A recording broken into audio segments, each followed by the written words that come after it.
Does the dock brief system still work? Is it still there? No, since 1948, anybody in That's really late. anybody Is he is picking off a bench? No, no. doesn't happen. But it's 1948. Yeah, I think John Mortimer should have known that, because this play is set in 1957. it is.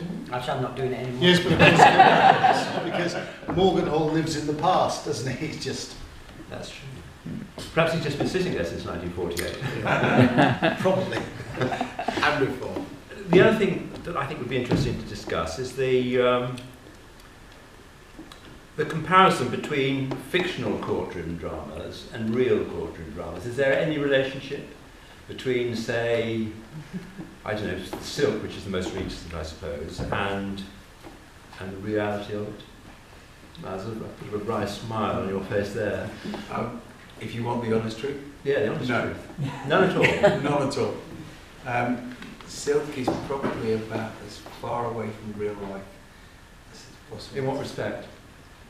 In the sense that everything appears to be exaggerated and some of the processes and procedures that you see don't actually take place. Oh, I thought that was supposed to be one of the good ones. What about, Rumpole himself? Is that? Do you remember Rumpole? I do remember Rumpole. Neil McKern, wonderful role model for every barrister, I think. Especially when he goes down to the Wig and Pen, or what was Pomeroy's in the TV series, which is actually a real place called the Wig and Pen on Fleet Street. Yeah. And he always orders Chateau Thames, which is the house red, which is the house red, and that still goes on today. Because Mark, you're a great fan of Rumpole, aren't you? I am a great fan of Rumpole, I have to... Yeah, and I actually...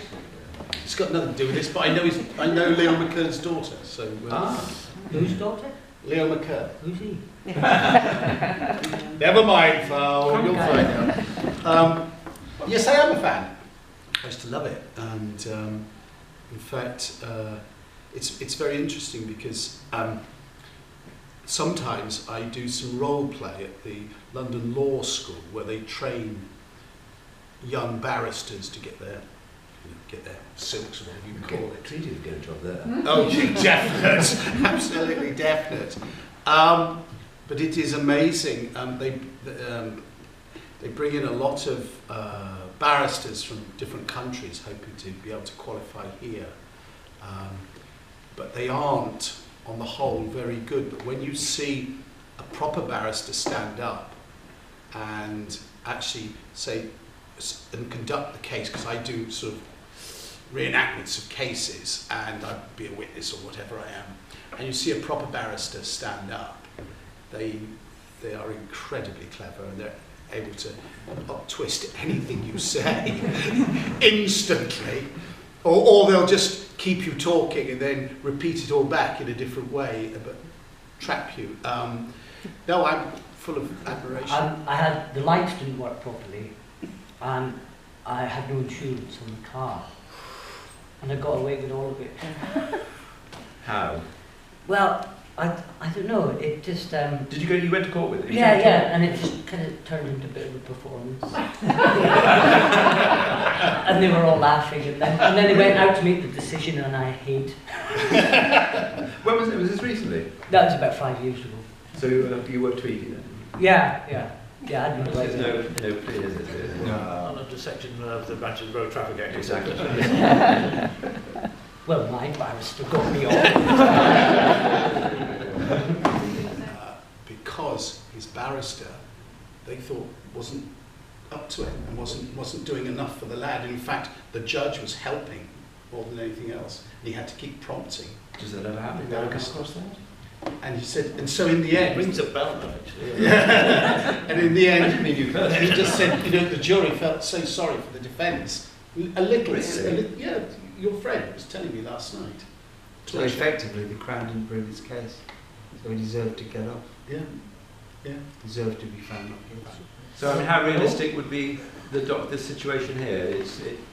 Yeah, it is a ground of appeal if your counsel is so incompetent that you haven't had a fair trial. Yes. Then you can appeal, you get fresh legal representation and you say I need another trial because the first one was so unfair because my barrister was incompetent. Does that happen often? It's only happened to me twice. He has, and you can't let him lie to the court, and nor can you lie to the court on his behalf. But you can just make sure that there is enough reliable evidence to convict him. If he says, I've done it, you say, well, your best option then is to plead guilty and ask for a more merciful approach from the court. But if he says, well, I want a trial anyway, then you can have a trial to that somebody. Or then you have a choice whether you go through that process. If you're arrested and charged with an offence, then you don't have any choice. You have to go through a trial.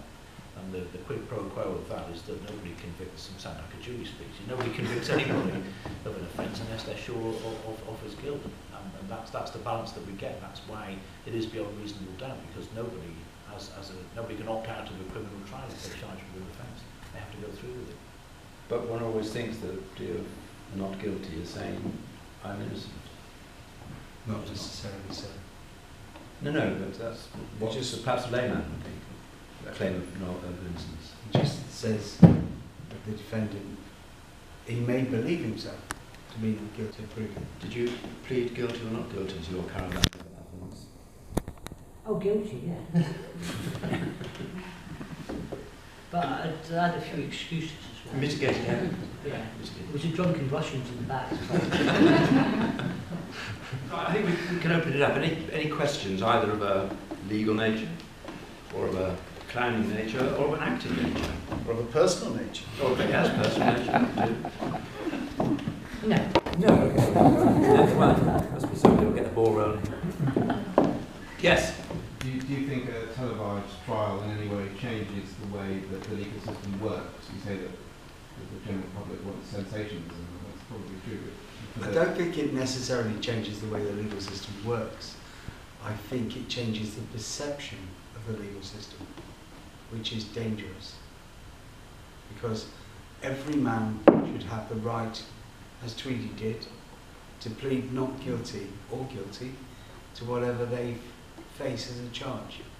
If you believe yourself to be not guilty, or even if you know yourself to be guilty but want to present the not guilty plea, then you have an opportunity to do that. I think television strips away that because it polarises things.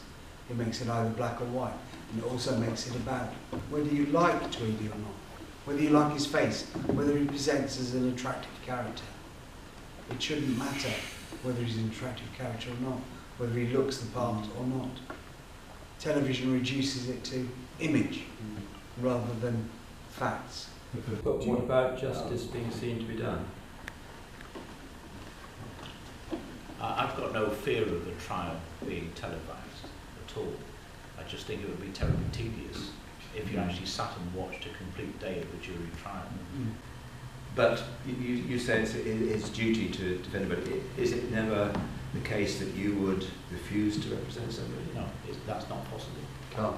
We have a principle at the bar called the cab rank rule, where if somebody comes to you and says, I have a case, and that means that anybody who's charged with an offence will have representation, regardless of how appalling the allegations are, because sometimes they may not be given. Do you fancy being on a jury? Yeah, I'll give that a go. Would you It's behave yourself? interesting. The question I was going to ask you is... One of the first things I said to him was, do you ever fancy doing straight plays, straight acting?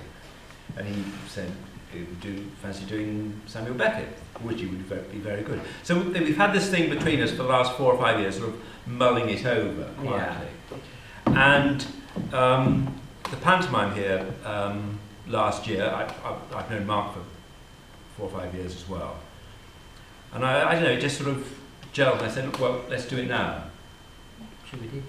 And Mark, I wanted Mark on board. There are limitations in this space. You can't have a cast of thousands. It's got to be kept small, one for the size and 2 for the finances. So I wanted to do a two-hander.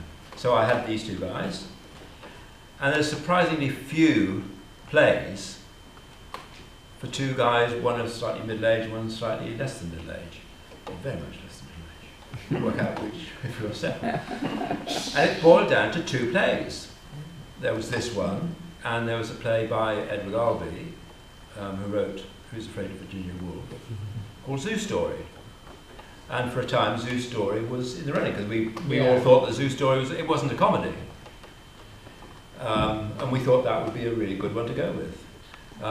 But we couldn't get the rights, and we couldn't get the rights because Edward Albee he'd restructured the play. It started out as a one-actor. And one-act plays are always difficult to put on main houses. People said to us, oh, this is fantastic, why don't you put it in the main house? You can't put a play that only runs for just over an hour in a main house. And that was the problem that Zoo's story had. So the author, Edward Albee, tacked a bit on the beginning to make it a full-length play. Tweedy, do you think you'll be giving up Gifford Circus and taking it back to? No. But do you fancy doing more? I mean, how have you enjoyed this? Is it something you would like to continue? Or is it just I'll a tell one-off? you on Saturday night. Mhm. I am enjoying it so far, but yeah, I've only done 2 so far. Mm. We'll see. Yeah. I just want to ask actually regarding the Zoo story, who would have been who, Jerry or? I was going to be the one that stabbed him. Were you? Yeah. Okay. Yeah. One's yeah, got a lot more lines. Yeah, I can't remember the I name. can't remember the names It's either. not. It's current really. Yeah, he was the murderer. Yeah. And what happened was, it's going to go a bit boring for us if they don't know the play. But it's basically, the story is 2 guys meet on a park bench in Central Park in New York. And one of them, this one, is a bit weird, I think that's what you can say. Yeah. But what happened, when they rewrote it, or when he added the first bit on, it completely changed the play. Because the first act became about the other guy and his and it was a domestic scene, and he was round with his wife. And the reason he was sitting on the park bench is because he had a row with his wife. So the play became completely about him, and the other character was sort of incidental, almost. It completely changed it, so that's why we didn't do it. I could have played his wife, I never thought. Oh, Tweedy! You never said. That would have been quite good, actually. Yeah, I know. Too late now. Another time. There's no too late. Right, any more? Because if not, I think our time is up.